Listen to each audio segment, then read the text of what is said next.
What if everything you thought you knew about Princess Diana and Princess Anne was completely wrong?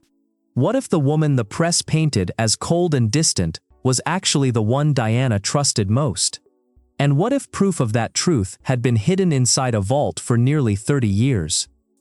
That proof is now public, and it has completely rewritten royal history.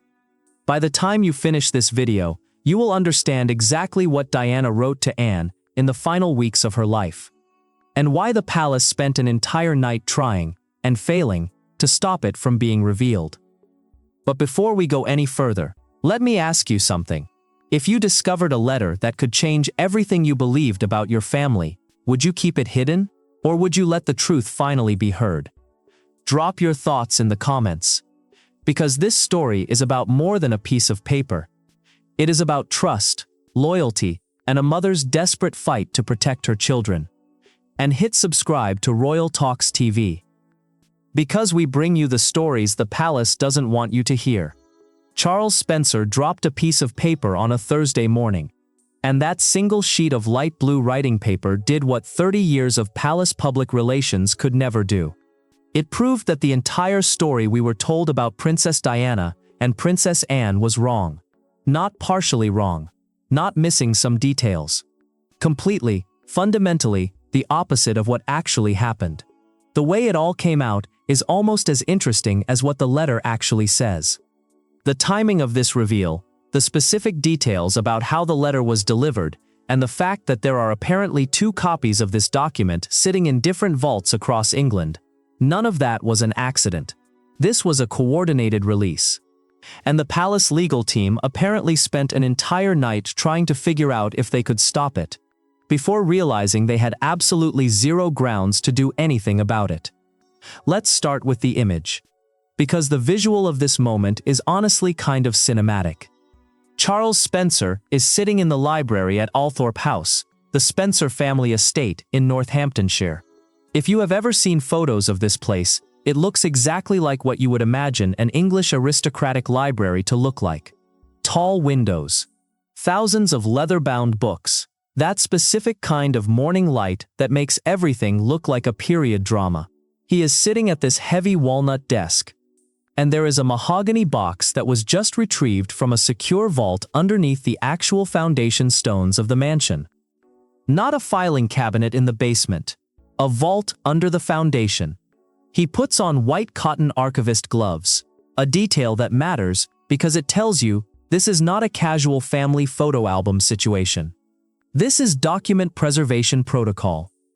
He takes out an iron key, turns it into a brass lock, and inside this box, lined with faded blue silk, is a single sheet of paper, light blue writing paper. And the date on that paper is August 10th, 1997, which, if you know your timeline, is exactly 21 days before Diana died in Paris. That date alone changes the weight of every single word on that page. The paper has the embossed red crest of Kensington Palace at the top. It is covered in Diana's distinct handwriting using a black rollerball pen.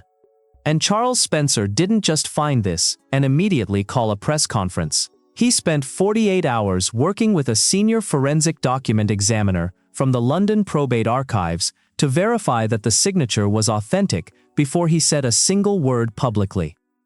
They compared the ink pressure points and consistency against hundreds of verified letters in the Spencer family repository.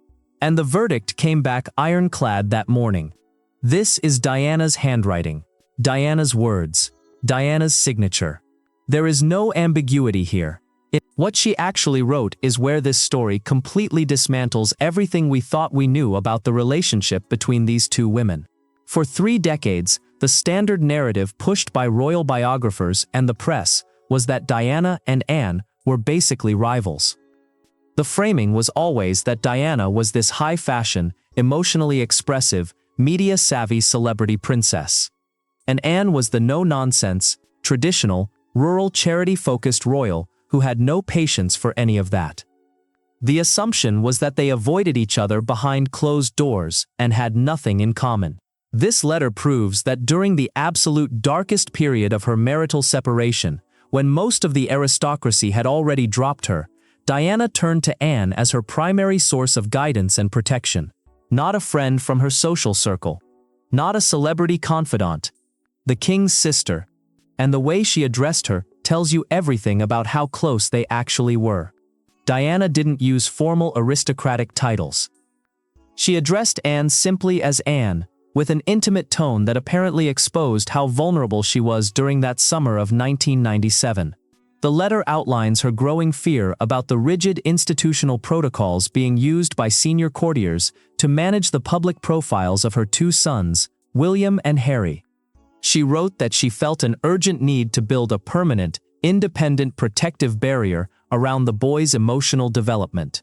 And she believed Anne was the only member of the entire Windsor household who had the raw courage to stand against the palace bureaucracy. Think about what that means. Diana looked around at every single person in that family and concluded that the one person who would actually fight for her children was the woman the press kept describing as cold and distant. Now, here is where the logistics of this letter get really interesting, because Diana didn't just drop it in the regular mail at Kensington Palace. She knew that the central palace machinery was monitoring her correspondence during this period. So she used what is being described as a highly secretive informal postal network used by younger members of the aristocracy to bypass the senior courtiers. She instructed her most trusted personal chauffeur to drive the envelope directly to the equestrian stables at Gatcombe Park, Anne's private estate, and deliver it by hand to Anne's head groom under strict orders of absolute confidentiality. This was not mailed. It was not sent through any official channel. It was hand-delivered to the stables by someone Diana trusted completely. And from there, it went directly to Anne's desk. The palace screening machinery never touched it. Charles Spencer apparently gave Clarence House a heads-up before this went public. His legal team delivered a high-resolution photocopy of the document to the king's private secretary on Wednesday afternoon as a formal courtesy, giving them a window to review the text before the announcement. And the arrival of that folder triggered what is being described as frantic activity in the palace legal department. Senior solicitors spent the night reviewing the 1993 Royal Trust Acts to see if the Crown had any statutory grounds to file an injunction blocking publication. They ultimately concluded that because the original physical letter was discovered in the private archives of Althorp House, and because it was addressed to a private individual rather than a state official, the Crown had zero constitutional authority to suppress it. It was an independent historical artifact, entirely outside the jurisdiction of the Official Secrets Act or the Royal Collection Trust. The palace lawyers had to basically tell the king's advisors, "There is nothing we can do here. This is happening." So what was in the letter that made the palace legal team scramble like that? Diana wrote that she had discovered a specific administrative document through a trusted source inside the palace registry office just 48 hours before she sat down to write to Anne. That leaked document detailed a confidential plan by senior court officials to systematically alter her global security arrangements and reduce her personal protection detail to a minimum level, with the goal of pressuring her into surrendering her independent media operations. She explicitly used the phrase administrative trap to describe the legal mechanisms being prepared by the king's solicitors. She explained that the ultimate goal was to use an ancient clause within the 1772 Royal Marriages Act to launch a private custody dispute, asserting the sovereign's overriding prerogative to control the education, residence, and daily movements of William and Harry. That is not a vague fear. That is a specific legal strategy she obtained details about. And her primary concern wasn't her own public standing or her travel logistics.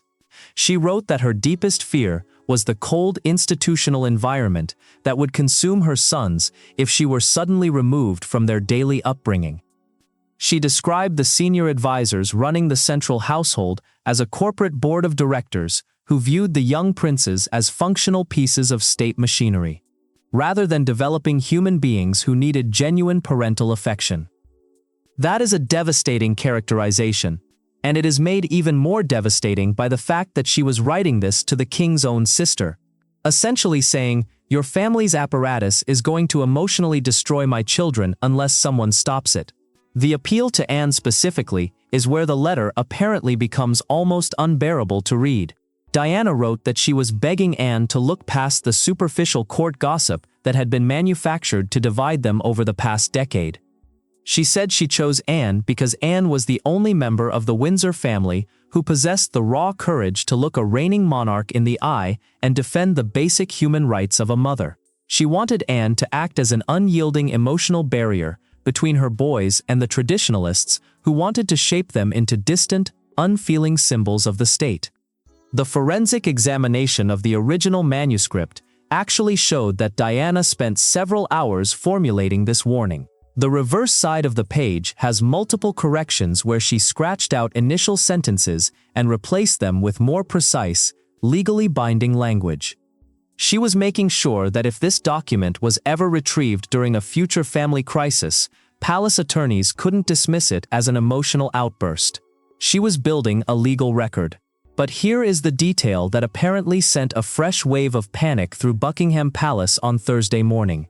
In the middle of the second page, Diana referenced a secret personal repository containing over 200 original letters and diary entries from her school days and early marriage.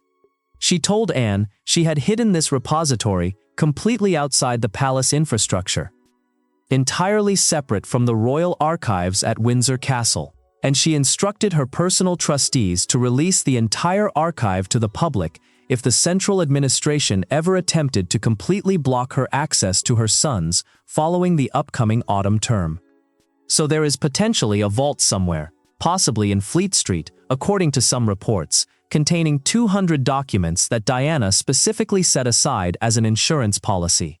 The king's legal teams are apparently working through the night, trying to track the movement of Spencer family holdings from that era to locate this vault before anything else surfaces. That is not a comfortable position for the palace to be in. The letter ends with a postscript that Diana added just before sealing the envelope. She wrote that she was leaving for the Mediterranean the following morning with a deep sense of administrative anxiety, feeling that her time to secure her son's emotional safety was rapidly running out. 3 weeks later, she was dead.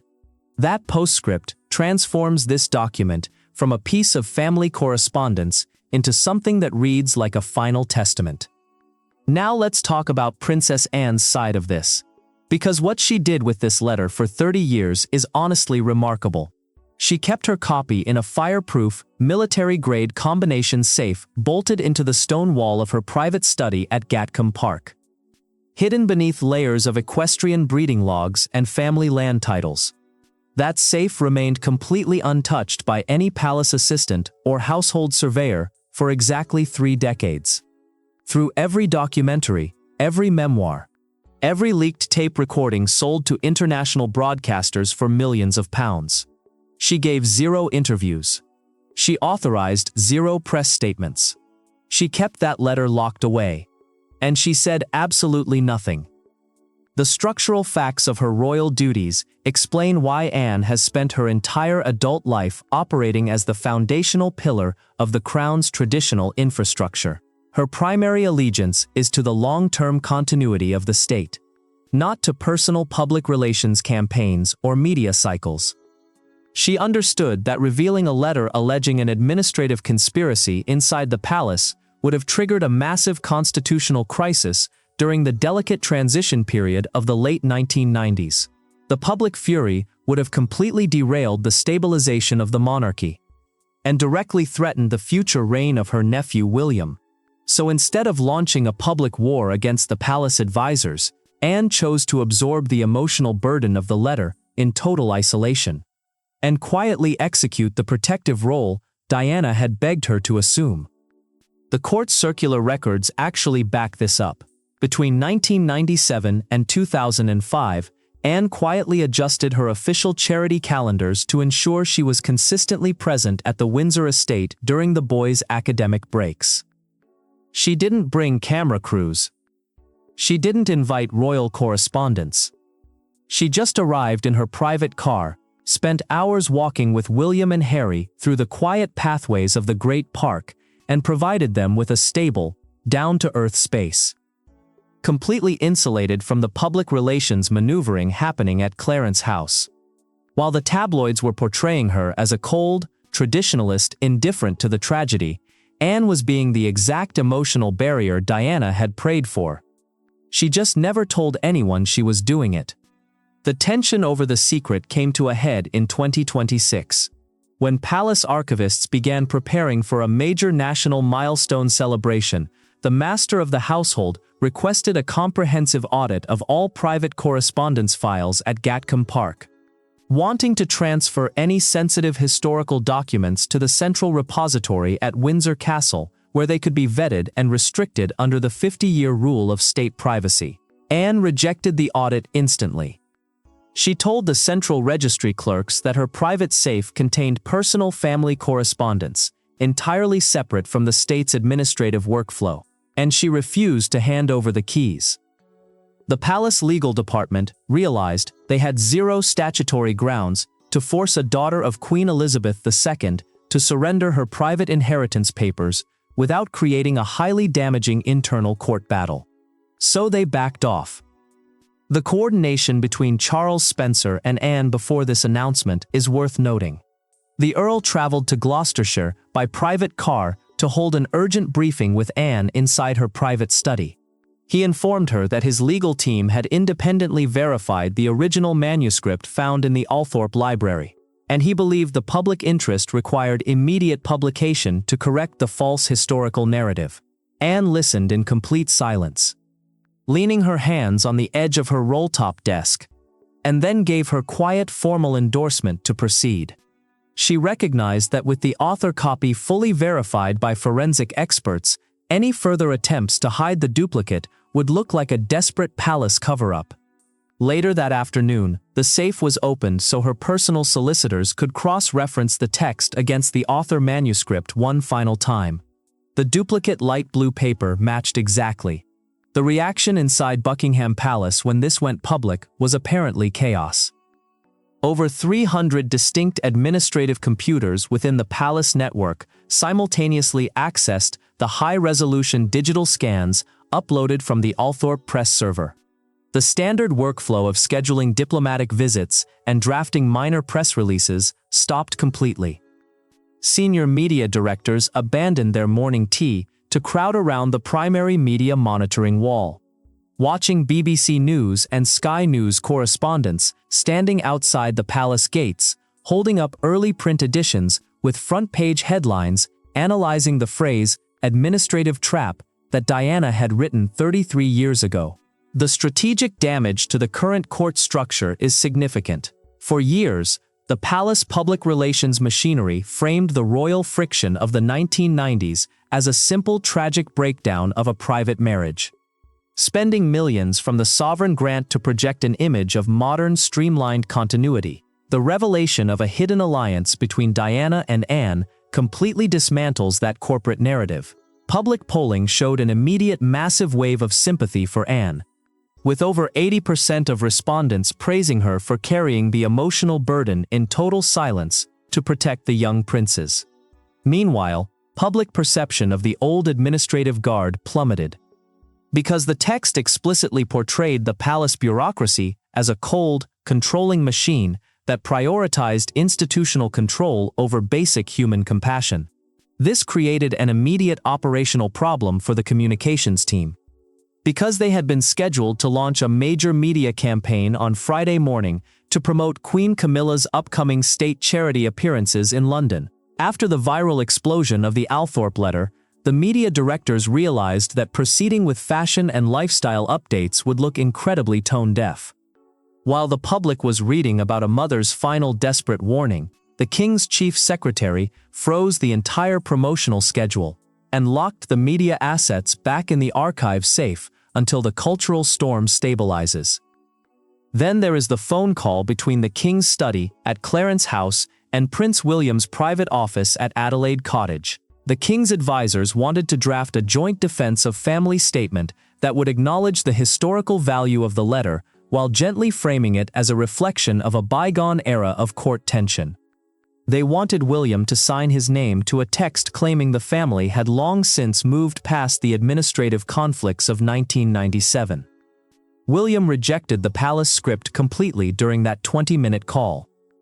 He informed his father's private secretary that he would not authorize his staff to participate in any public relations campaign designed to minimize or spin his mother's original words. He stated that the handwritten note left by Diana was an authentic piece of his own family history. And he fully respected the absolute non-disclosure that his Aunt Anne had maintained for 30 years to protect his childhood. By refusing to back the central administration's defensive strategy, William effectively isolated the king's advisors and left the central palace apparatus entirely exposed to the full force of public scrutiny. The afternoon shift at the palace press office tells you everything about how unprepared they were. Phones ringing continuously, with hundreds of international journalists demanding to know if the Crown would launch a formal investigation into the secret repository mentioned in the text. The press secretaries had absolutely no answers. They could only read a repetitive generic statement about the private nature of historical family papers, their voices cracking slightly under the pressure of a historical revelation that no amount of palace diplomacy could contain. The final administrative verification was stamped into the database at the London High Court Probate Registry at 4 o'clock on Friday afternoon. A senior court archivist placed digital encryption codes over the newly processed file, cataloging it under the permanent National History Logs. The original 1997 light blue Kensington Palace paper is now officially registered in the public archives of the state, placed in a secure, temperature-controlled archival box where it is safe from any future attempts at palace censorship or administrative modification. Outside the iron railings of Buckingham Palace, thousands of people stood in silence, holding evening print editions featuring full-page replicas of Diana's sloping handwriting. The polling that evening showed over 90% of respondents expressing deep gratitude for the protection Anne provided to the young princes. So where does this leave the modern court? King Charles's central administration is facing a reality where 30 years of narrative management has been neutralized by a single sheet of paper from the Althorp vault. The future court, led by William from Adelaide Cottage, has emerged completely insulated from the fallout, because the public now recognizes that his modern style of leadership is directly aligned with the emotional blueprint his mother fought so hard to protect. The old guard of advisors has been forced to retreat into silence, and Princess Anne, the woman the tabloids spent decades painting as cold and distant, has been revealed as the person Diana trusted most to protect her children from the machinery of the institution itself.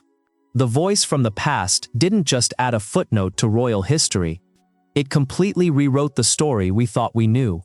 So now you know the full truth behind Diana's lost letter to Anne. You know what she wrote. You know why she trusted Anne. You know what it cost.